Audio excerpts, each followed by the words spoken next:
Okay, so then at that point we'll come back and we'll already be there, and then and we'll go on to the next part of the show. Yeah, okay? yeah. And then we'll just go right into it. Sounds good. Sounds good. Okay. We're on the same page. Joshua, you ready? Yeah. Good to go. Wait, give me. Oh, you have a forgot beer one there? thing. I'll take a Oh, beer. yeah, the beer. I'll take a beer now. Miller Lite or Yeah, Miller's good. I'm gonna get one of your Millers. Yeah, go for it, bro. There's a Modelo inside if you have a preference. Nah, I'm good with that. I was praying to God. No, I'm good. No, we're all fucked up already, man. You gotta help us. We ordered another one, man. Here, pass this to him. Yeah. You go, bro. And I'm gonna steal one of yours too, man. Go for it, bro. Can't be drinking a Paloma on camera, bro. It's gonna make you look What old. think about me? Well, you're a Democrat, bro. That is true. So I got some at home too. That motherfucker.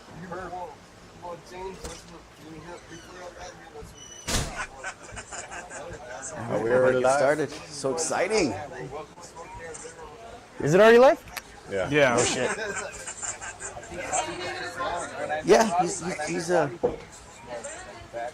candid with Candido. Oh yeah, we're live.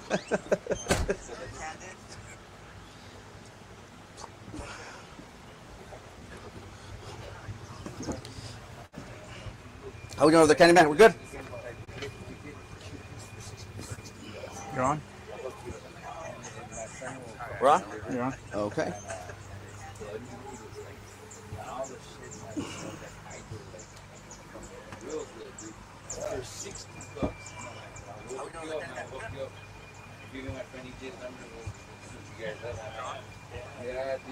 You good? Yeah, but All right, 3, 2.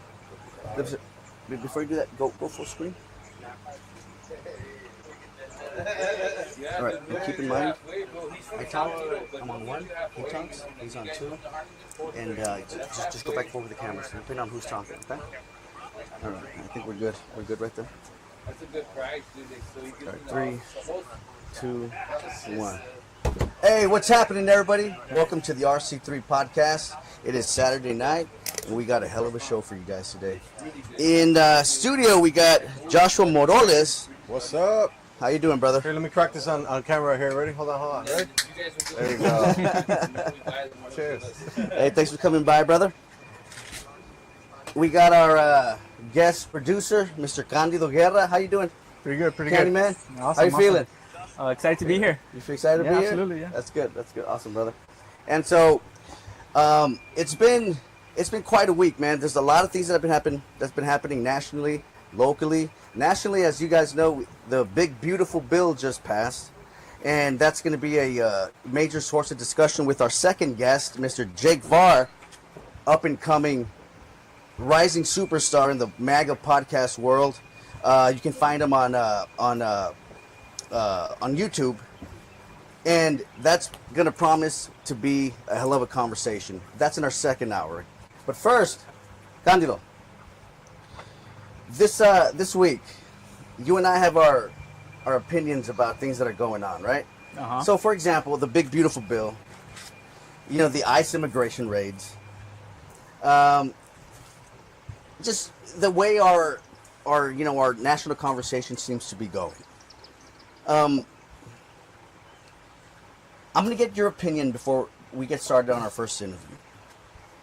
My opinion. Your opinion on something. Okay. Because, so before I put Candido on, I want to let you guys know, he is a very, very, very sensible, middle-of-the-road man whose opinions are usually pretty spot on.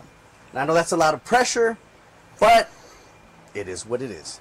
So when it comes to things like the way ICE raids are hitting, our local economy,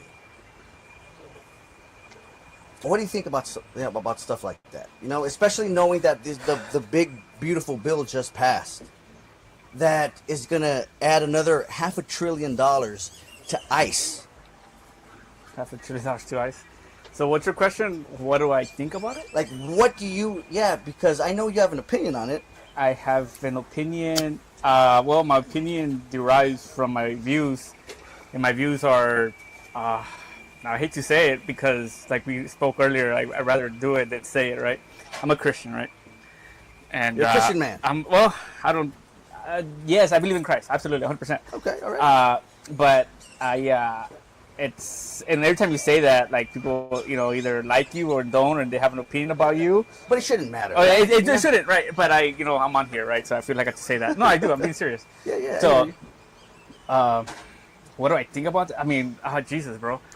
I don't think there's ice in the Bible anywhere, right? And Jesus pretty much said two things, right? And jeez, I don't really share this with anybody, especially out loud, right? In this point of view. Okay, but just before you give us your opinion on something, I have a question for you. Where do you like? If the vote were to happen tomorrow between a basic Republican and a basic Democrat, where do you usually lean towards? I don't lean towards none of them, man. I Just have a middle of the road independent.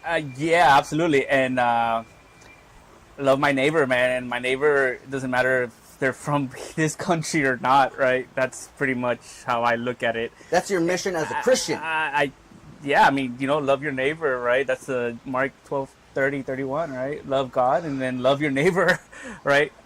So, and it doesn't say your neighbor's this or that or the other. It doesn't have papers or black, brown, or, or it has, whatever they believe in, whatever. And I know it's a tough role for a lot of people to take, but that's what Jesus said, bro. I mean, I'm not this is not my words, right? So that's what I try to think about. I'm not left or right, man. That's just what Jesus said, bro. I mean, and a lot of people like to put their opinion on it, but when it comes to politics, man, it's very diversive. It's like, old as freaking time. People set up fake narratives to make this guy's a bad guy, right? And I'm going to be a savior, right? And unfortunately, a lot of people get, because of those views, people, the Jews, right? This case, the immigrants, right? They're being thrown to the rug, dude, for somebody else's Political benefit. gain. Absolutely, yes. Of course, there's bad people, and I think this is where a lot of right guys got it.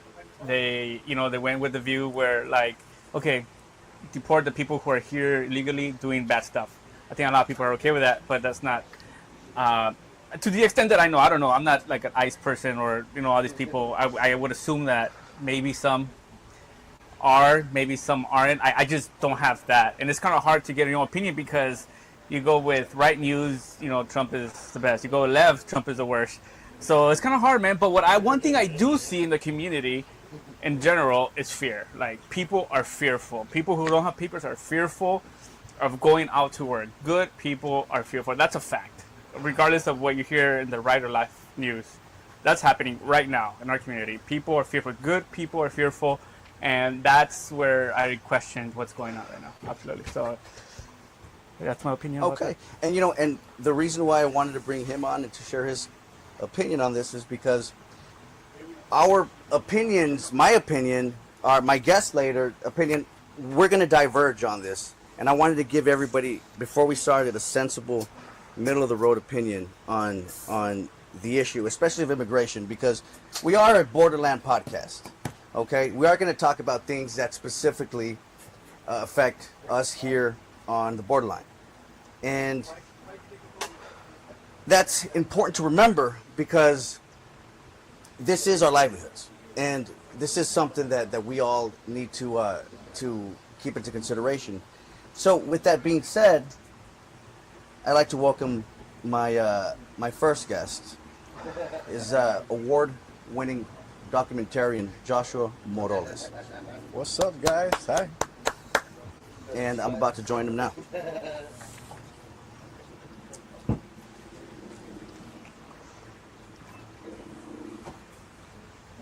What's going on, Josh, bro? hey, thanks for coming on, brother. Absolutely, man. Forgot your beer. Yeah.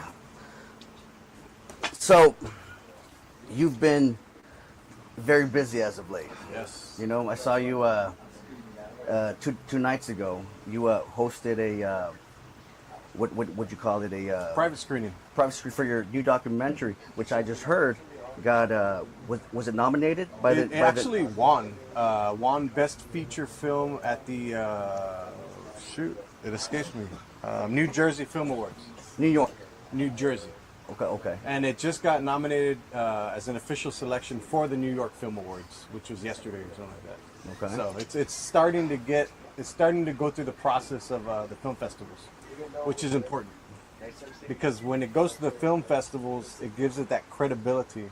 And people ask me if it's such a dire need that people need to know, like why isn't it out to the public yet?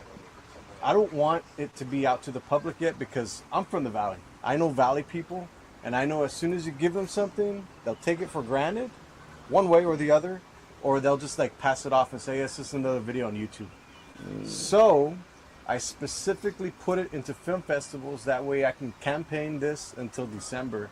And what happens is when it's going into film festivals, if it gets shown publicly, it can get disqualified under a technicality. So it keeps it under the umbrella of it being in a film festival, which allows me to go out into the community for one, and have these private screenings. And when there's 50, 60 people, even if there's 10 people, if there's 2 people that I show it to, Right. it allows me to have the conversation one-on-one. It's like hand-to-hand combat. Because when you watch something that's this important, it becomes an issue that now they take and they talk about and they take it seriously. Because I think everybody's had the suspicion that something's going on here, and that's really what sparked the conversation of this whole documentary, is like the question of why are there so many sick people here? That's always been on somebody's mind here, and cancer touches every single person here in the Valley, whether it's your aunt, your grandma, your tia, your uncle, your kids. Somebody in the Valley has been touched some way by cancer, and this documentary explores the answer to that question. There was one stat that I saw that, to me, I think, I'm not going to say is the thesis of the documentary, but it could be, and that's that a child, born on the border, especially here in the RGV, has a 35% more chance of dying from leukemia. They have a higher chance, a 30% higher chance of dying of leukemia by the age of 5. By the age of 5. By the age of 5 years old. And why is that? So a lot of people have fought me on this, and a lot of people will say it's because of lack of or access to healthcare, which is fine. That is one of the problems with it. But the problem is that everyone here has already been exposed for years since we're in the agricultural area. We've been exposed to banned pesticides that are in our groundwater, in the water, under our homes and all this stuff. So we've been predisposed to all this stuff, these environmental toxins, Okay. which lowers our immunity. So even before children are born, they're born to parents that have a weaker immune system. So already at that point, you're already disfranchised. You're disadvantaged. And you're growing up in this area that's highly polluted with chemicals, banned toxins, all these things that you're growing up now. And if your child gets cancer or leukemia, they have a 30% higher chance of death. But they say correlation is not causation. So so that stat is a true stat. True stat, So yeah. for example, if a child, 1 through 5 has a higher chance, 35% higher chance of dying from leukemia in the Valley, what other reason could there be for that? Honestly, this is... Other than the access to healthcare. Sure. So it's the chemicals that are. So I don't think people really understand that in the Rio Grande Valley, everybody thinks that the Rio Grande Valley is a beautiful place. It is 100%. Right. I love this place. This is where I have my family, my friends. This is where everybody I know is here. But just as you think, like, it's a beautiful place, nothing ever going wrong. The air's amazing. The greenery is beautiful. But the problem is that we're being bombarded by some of the worst pollution in the world that's happening here in South Texas.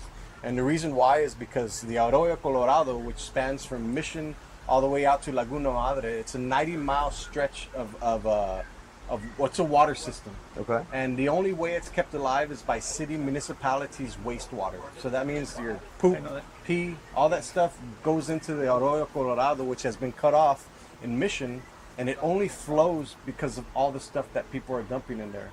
And what happens is also agricultural runoff. These banned pesticides are all getting dumped in there.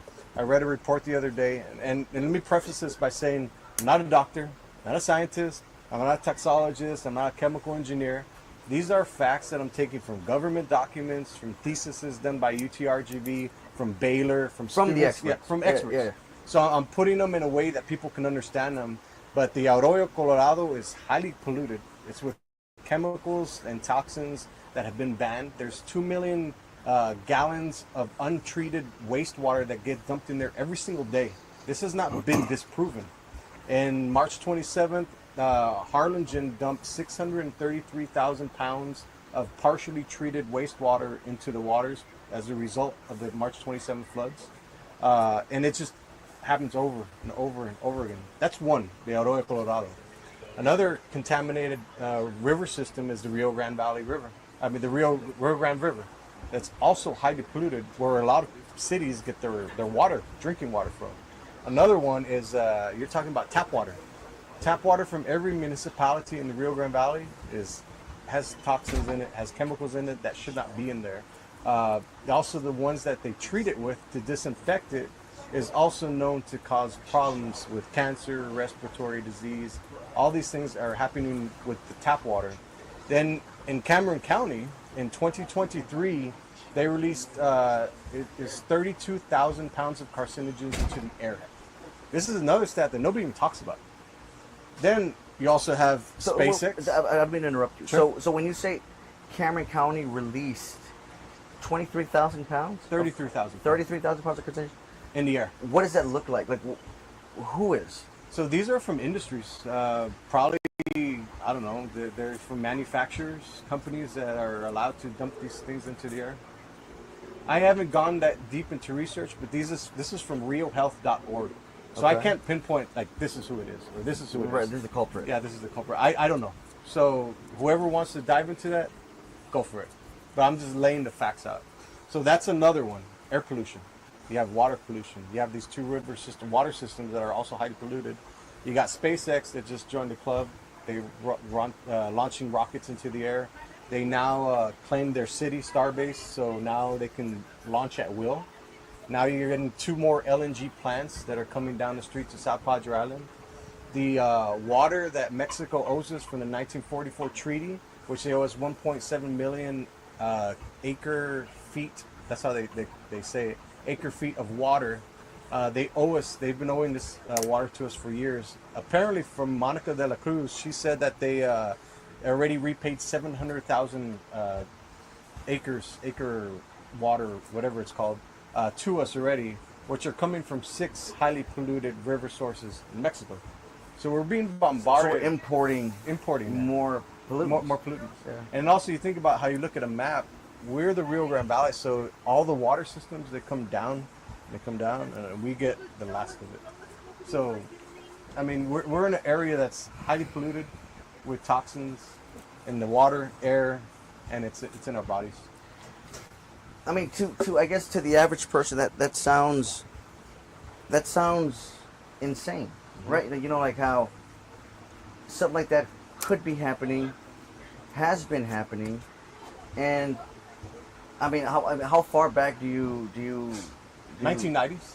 So since the 90s. So we're looking at about like a 30, 40 year. 35 years. About a 35 happened year for situation. 35 years, and also I missed the McAllen groundwater too, Right. Okay. which is another one. So it's been going on for the past 35 years, but we've been in agriculture since the 1900s. Like, that's what the Rio Grande Valley is known for. And then slowly we started building up, and then we have so much now infrastructure issues. That's another problem with the flooding, which happens often. And you think about now, like what just happened in Kerrville, like Kerr County, like that happened July 5th. We have that same issue with the infrastructure flooding problems. Like, if a flood comes and a rain system stays overhead like it did in San Benito on March 27th, it's going to flood the area again.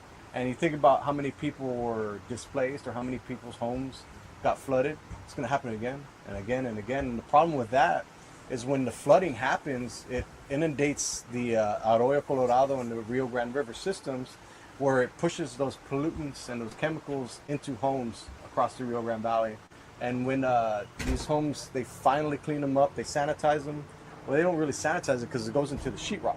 It goes into the air. It turns into mold, and now you're breathing in this mold, which is why we have higher rates of asthma in children. We have higher respiratory disease in the Rio Grande Valley too. And then who? Huh? Then who? Then the rest of Texas. Like, we have respiratory disease that is a huge problem in the Rio Grande Valley, and I think, I don't know if I see the look on your face. I don't know if you believe it, but I guarantee you it is 100% true because I talk to my mom all the time, who goes to the doctor often. It says there's so many sick people in there. I don't know if the audience has been into doctor's offices. Yeah. So many sick people here in the Rio Grande Valley. And it's a stat. It's like there's this, why I asked this question is why I dove in deeper, is because that question has always been on my mind. Why are there so many sick people here in the Rio Grande Valley? Right. We have 17 hospitals here in the Rio Grande Valley. Like, there's cancer research centers popping up. Like, this is a real thing. And just because it hasn't affected you personally or somebody that you know, it doesn't mean it's affecting the county. So for me, the question is it's not a one of disbelief. It's one of what makes us different than every other agricultural center in the United States, right? So it's like, why has this area been so neglected? And I mean, what's the term? Forgotten. Yeah. You know, like, so, you know, if this situation has been happening for 35, 40 years, why are we just hearing about it now? You've always heard about it. Somebody has always talked about this because they talk about the McAllen groundwater plume. I found Explain what that is. So the McAllen groundwater plume is a plume that's been there since I think the late 90s. So what happened is there was a Coastal Mart gas station that was leaking gas into the ground for, I don't know, forever. In McAllen, what area? McAllen. So it's Business 83 and 23rd Street. So there's about 35 acres of ground that there's houses, there's schools, there's businesses all over. That there's a McAllen groundwater plume, which is 35 acres of, I guess, area that has gas under there, that's benzene, that's known to cause cancer. And a lot of people, when I put it on my social media, they say that they live in the area, they don't know people that have gotten cancer, leukemia, they've gotten cancer, they've gotten leukemia. So these are called cancer clusters. But we can't prove them because I'm not a scientist. And I can only get the data from the people that are sharing their stories. So anecdotal. Yes. Anecdotal. Yeah. So I can put this out, and now it's public, so researchers can go back and look at this stuff. That's why it's so important. And I know this is a huge deal because of my social media on Facebook, I've reached 1.9 million people. On Instagram, I reached 1.8 million people in the past 30 days. I know this is an issue that people are afraid of, that they want to know more of. But the problem with that is it's reaching a lot of people, but my petition specifically only has 3,000 signatures. I needed to get to 10,000 to take it to the next step. And what this petition does, it states exactly how all 1.4 million people in the Rio Grande Valley are having their human rights violated at this moment.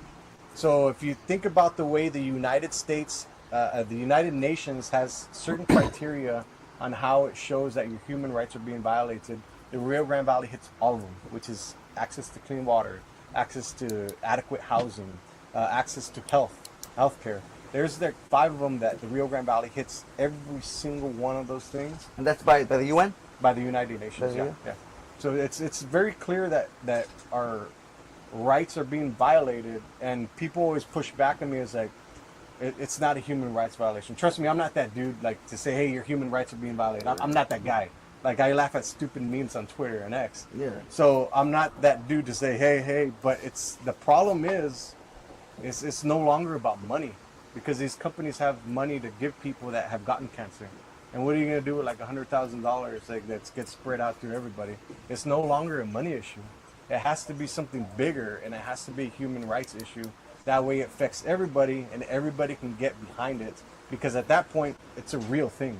Right. Like, it's affecting everybody. It's affecting your mom, your daughter, your friends. Like, the worst thing that happened is the other day my daughter was like, why are you doing all this? Like, you're not getting paid. You're not getting anything out of it. And I told her, it's like, if you were to get cancer one day and me not saying anything that I know now, I wouldn't be able to live with myself. Like, it's not right. It's not right. And it's not right what's going on in the Rio Grande Valley, and nobody knows. Right. Like, it's just silent. Like, the whole thing with the 33,000 pounds of carcinogens pushed into the air. Like, who heard about that? Nobody. And that was my point earlier, is that, like, other than, I mean, because we can, change this conversation into, like, who's responsible for this, right? And then let's go to the first line of defense, the media. Yeah. I mean, I haven't heard about any of this in the media. Have you? Mm-hmm. Have y'all heard about any of these issues in the media? CFC, CFS, PFAS. PFAS. Yeah. Forever Yeah. Chemicals. Forever chemicals. They're that found in the Arroyo Colorado. penetrated our groundwater system. Yeah. And they're there, and then they're in the body. That's what they call them, forever chemicals, because Forever. we can't get rid of them. Yeah. So for something like that, forever chemicals, what's the difference between what we experience here in South Texas compared to like any other place on? Somebody asked me that question the other day. the Like, what's the country. difference between Houston? Like, Right, they have right, chemical plants over there.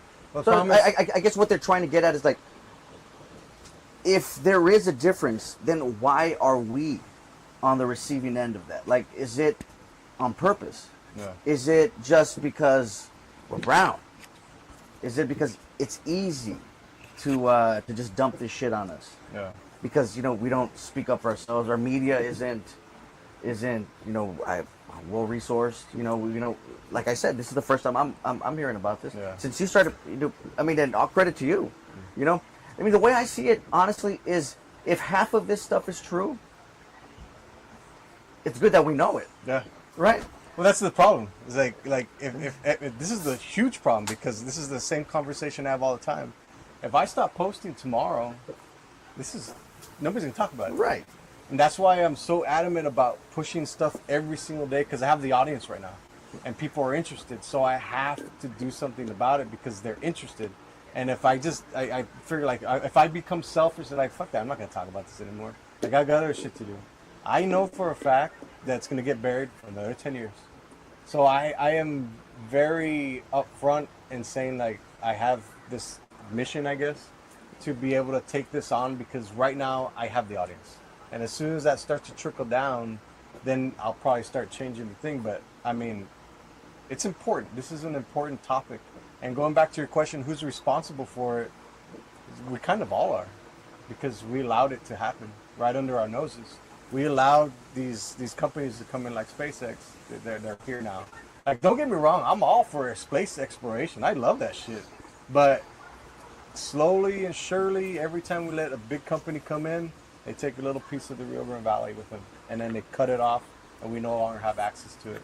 Like, for example, the South Padre Island that we all know and love, now that we have SpaceX there and we have those 2 LNG plants, if something were ever bad to happen over there, we're not going to have the same South Padre Island that we know and love. That we grew up with. Yeah. It's going to be completely different. So that's the balance, right? So when you say we're all responsible for it, right? I can agree with you. But how can also one be responsible when this information just isn't available to people? No. The average person isn't they don't feel like they should be concerned that that the levels of arsenic are 50% higher in Weslaco. Thousands been higher in this city of Weslaco than in San Benito. Right. Or like who's going onto the websites and searching up this information, right? You could say well, you should. Yeah. But come on, it's Yeah. like who's reading the privacy agreements when you download an app? Yeah. Ain't nobody doing that. You're right, and this is another thing that I came across too. Is like, these documents are 56 pages long. Like the one I just came across today, 56 pages long. Nobody has time to read that shit. People have jobs. I guarantee you, half our congressmen haven't even read the big beautiful bill. 100%. And 1,000 pages. and you expect citizens to read 56 pages of, Accelerated reader.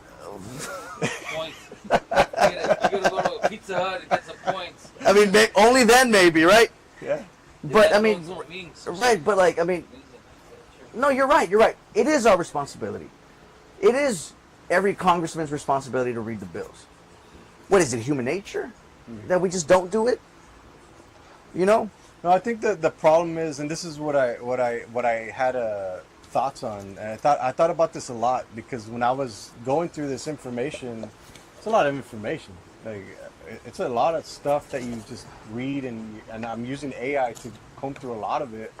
But I was like, why did I have to come across this stuff? Like I said earlier, it's like I was naively happy, right, before all this.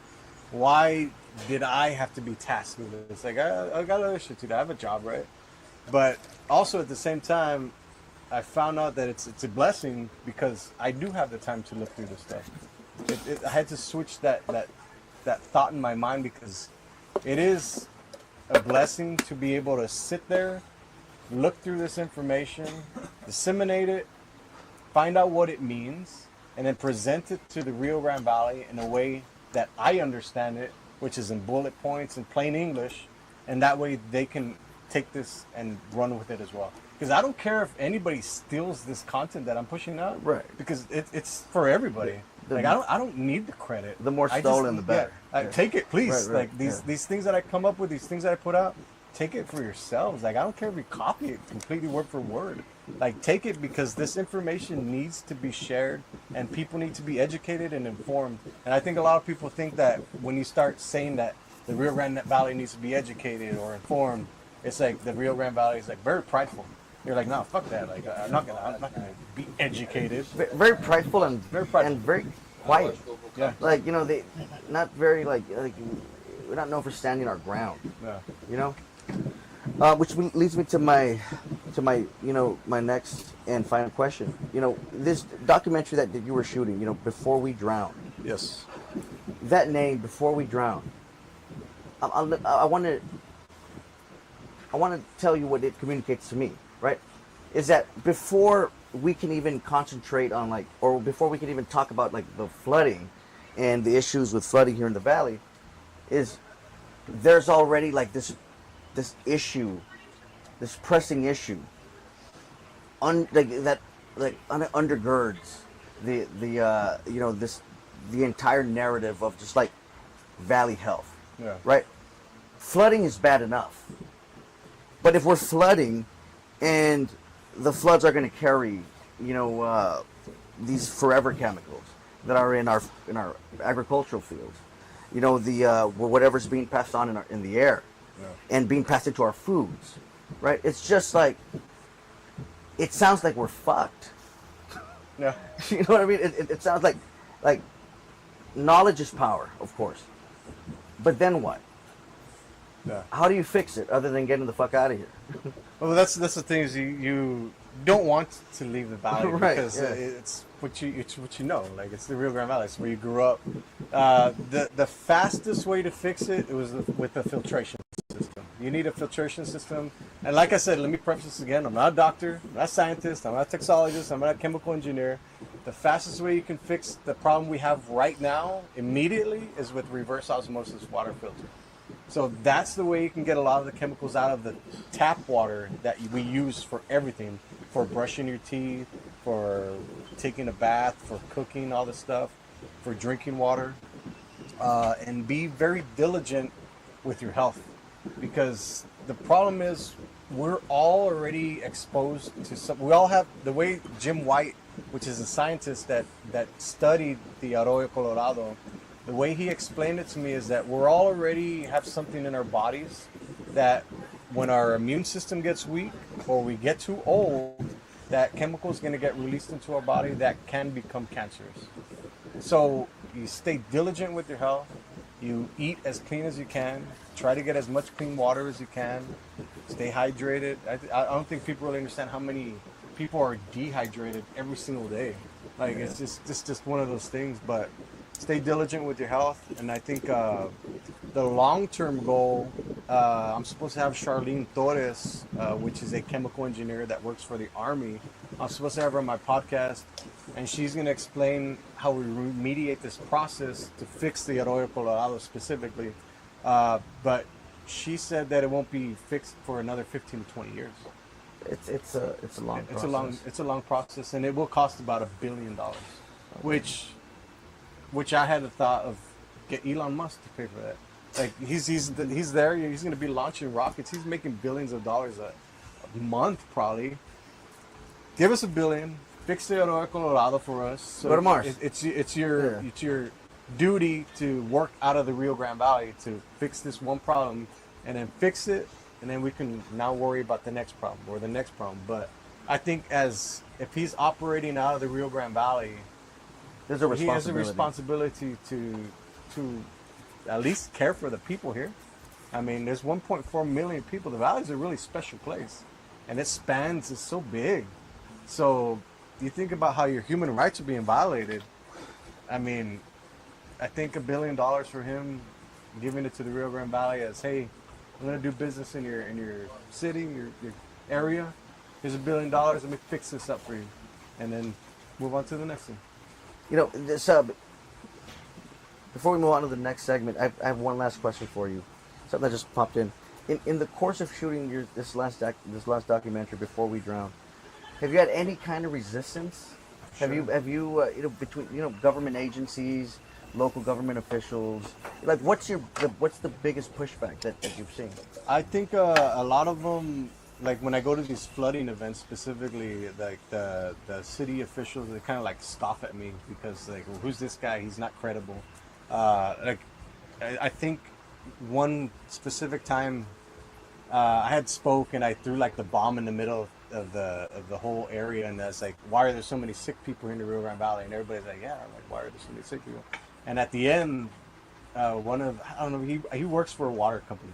And he was like, well, everybody knows there's arsenic in the water. It's like, no, nobody knows. Like, who common knowledge? Like, I was like, so that's a problem. But I think that's some of the pushback I get. And the reason why I haven't taken it to city officials or the senator is because I don't have enough signatures on this petition. With 3,000 signatures, we're concerned citizens. At 10,000, now I can say I got 10,000 people that are saying the exact same thing. Like, you can't deny the fact that 10,000 people are saying the exact same thing. And then going back to why I did the documentary, because I do want to say this before I leave.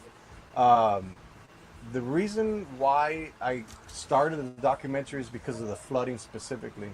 And the next Hurricane Beulah, which happened in 1967, 150 tornadoes ravaged the Rio Grande Valley. So that's not really common knowledge because Through that storm? Through that storm. 150? 150 Oh, tornadoes. shit. So we're overdue for another Hurricane Beulah for a very long time. And now you see what happened in Kerrville. That happened in 4 hours. So I did a study on my own, which is, like I said, I'm not a doctor, I'm not a scientist, I'm not any of this stuff. But it shows that if people fail to evacuate on time and we have another Hurricane Beulah, up to 100,000 people can perish. Like I said, I'm not a doctor, I'm not a scientist, I'm not any of this stuff. But the data shows that if people fail to evacuate on time, up to 100,000 people can perish, which is 1 in 14 people in the Rio Grande Valley. Like, imagine that. Just overnight, 4 hours, like they're gone, they drown or something, like they just get swept away.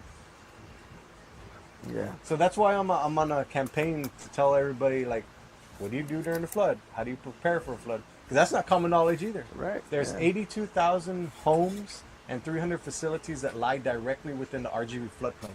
So at any moment we get flooding, any of those homes can be flooded. As we've seen. Yeah. Often. All right, Joshua. All right, brother. Appreciate you, Thanks man. for coming Thank on, you. brother. Yes, Yes, sir. absolutely. Taking my beer. Nice to meet you. Yes. All right, guys. We'll be right back.